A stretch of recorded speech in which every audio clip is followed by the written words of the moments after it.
I am pleased to welcome my first guest today, David Stubs, Managing Director and Investment Strategy Lead at Blackstone Private Wealth Solutions. You may recognize David from his frequent appearances in the financial media, and David has an interesting background with time spent in the United Nations, the British government, and he holds a PhD in economics. David, it's great to see you here in the iCapital studio. Great to be here, Anastasia. Lots to talk about, and you've been at Blackstone now for about 2 years, and certainly very entrenched in the macro outlook that you have as a firm. Is it an optimistic note going into 2025, or how are you thinking about the world right now? Yeah, we are blessed at Blackstone to have a whole range of proprietary data large enough to be macro relevant. So we own more than 250 companies, for example, employ several hundred thousand people, have thousands of real estate assets, and you bundle those up, you can get a picture of how the economy is doing.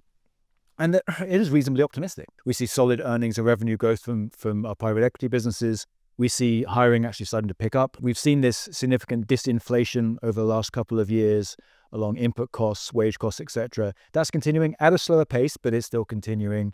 And so, yes, I think optimism is there, but obviously an uncertain environment on the policy front.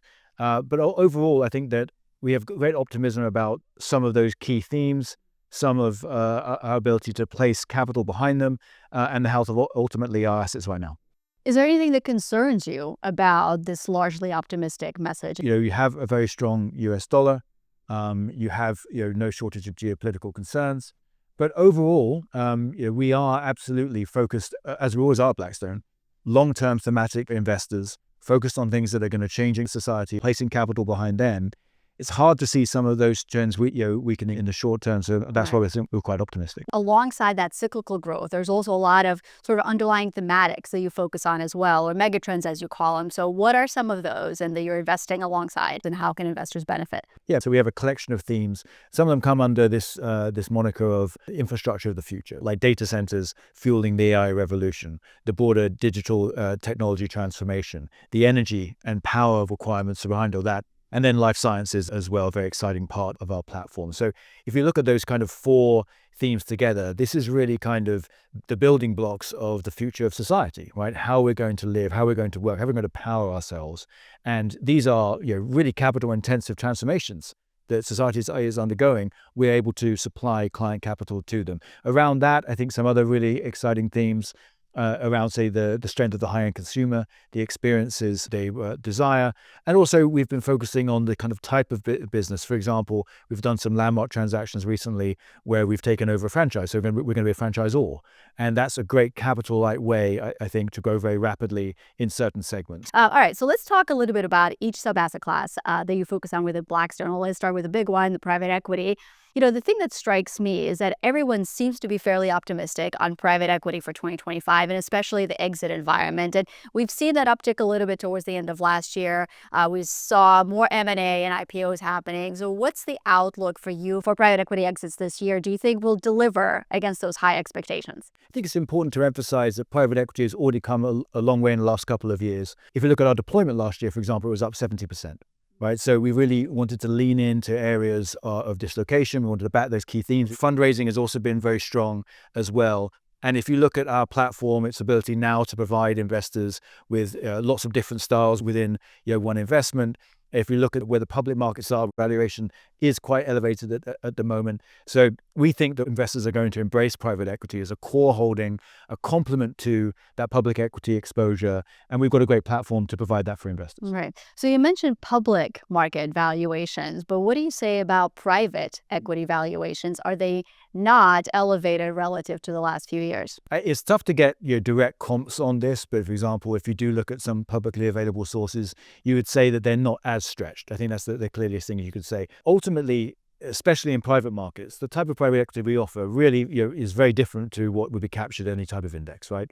So if you look at some of our marquee transactions, they tend to be a very large size, involving large companies. I wouldn't say to draw a conclusion with our starting valuations versus any index at the moment, but we know where the S&P valuations are relative to its history. We know how overweight a lot of private wealth portfolios are in that asset class.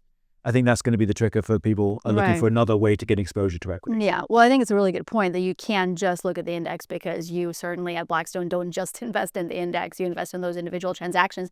But if you do look at the index, right, let's say private equity valuations have increased, but they're still below where the public markets are. And we also look at middle market buyout strategies, and those valuations seem to be quite a bit better. So it sounds like pockets of opportunity for sure within private equity. But let's talk a little bit about private credit, which sort of goes hand in hand with private equity. The question that I get a lot when I speak to clients is, it sounds like a great value proposition, but everybody's talking about it. Everybody has been raising a private credit fund, and therefore, is it oversaturated? What do you say to that? There's certainly a lot of new entrants in the space, for sure. We believe that private credit is becoming a core asset class. I would say, though, that there's a massive spread of what people are offering, right? If you look at what we're offering, we are unapologetically focused on providing a core, quite defensive exposure built on the largest companies, the most stable economic sectors, being senior in the capital structure, controlling the documentation. I think that is a type of private credit that can really be an all-weather asset class, one that is designed for when times might be a little tougher than what we've seen in the last couple of years. And the economy is growing very fast, defaults are very, very low. That's not the test for behind a private credit fund. So I think in all private markets, people should do their due diligence. What is the underlying fund actually investing in? For us, you'll find that high quality, quite defensive exposure. That's not the case with every one of these new funds coming in. Right. So many participants in the market worry about the Fed not being able to cut rates much more. And, obviously that would have a negative implication, presumably on parts of private credit that are floating rate. Do you have that concern? Do you think, we see higher defaults if rates don't continue to move down? I think you might start to see divergence within all these private credit funds. I think that we are well positioned and have literally designed our platform around this notion that we want to be there through cycles, which means you've got to prepare for times when things might get a little tougher. So let's talk about the other big part of the private markets portfolio, which is infrastructure and real estate. And, the stat that we see on RI Capital platform is that 35% of real asset flows in our most recent quarter actually went into infrastructure assets. And that was 8% in 2022. So what kind of reallocation shift are you seeing at Blackstone in terms of infrastructure and real estate? And where do you think the best opportunity is right now? Well, we definitely see people embracing our infrastructure platform at Blackstone. I don't think it's a surprise that maybe infrastructure is so hot right now. A couple of reasons. The main planks of our infrastructure strategy are going to be data centers, the energy required for them, and transport. So much of that is in the news right now. Every day brings more headlines around energy. So it's definitely front and center in people's consciousness, both advisors and end clients. I think the second point is very few people have exposure to private infrastructure in their portfolio already, right? There's kind of a gap there. And then lastly, of course, we've just come through a period of elevated inflation. Infrastructure, certainly our infrastructure platform, has a high proportion of assets with inflation protection. So advisors, clients looking for a little bit more inflation protection, they may also reach for the infrastructure lever. It doesn't mean that we are de-emphasizing real estate. I think investors are much more familiar with that. We've had obviously large private real estate funds around for a long time now. So I think both of these asset classes kind of a hybrid, both are replaced in a portfolio, but no surprise that infrastructure is kind of where people's focus is right now.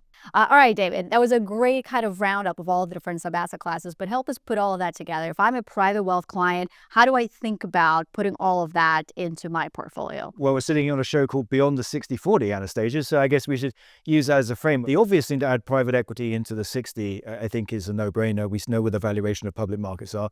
Adding in some private equity with the multiple allocations to different styles that we discussed, I think is really important. But maybe the most urgent thing is what's going on in the 40, right? There, you've seen a lot of volatility at the long end. The secular decline in bond yields probably over after 40 years there. So what you want is something to be at the front end, a shorter duration with a credit spread you think is responsible and you can trust it. And then real estate and infrastructure, they're kind of these hybrid asset classes. They've got some growth, they've got absolutely some thematic exposure, but they have a lot of income and inflation protection. Some of that income is tax preferred as well for certain investors. So I think that kind of sits between equity and debt. Right. Well, David, thank you so much. Thanks for coming by. Thanks for helping us put it all together, how it fits into a private client portfolio. And really thank you for the terrific insights and investment opportunities at Blackstone and bringing them to us. Thank you. Pleasure.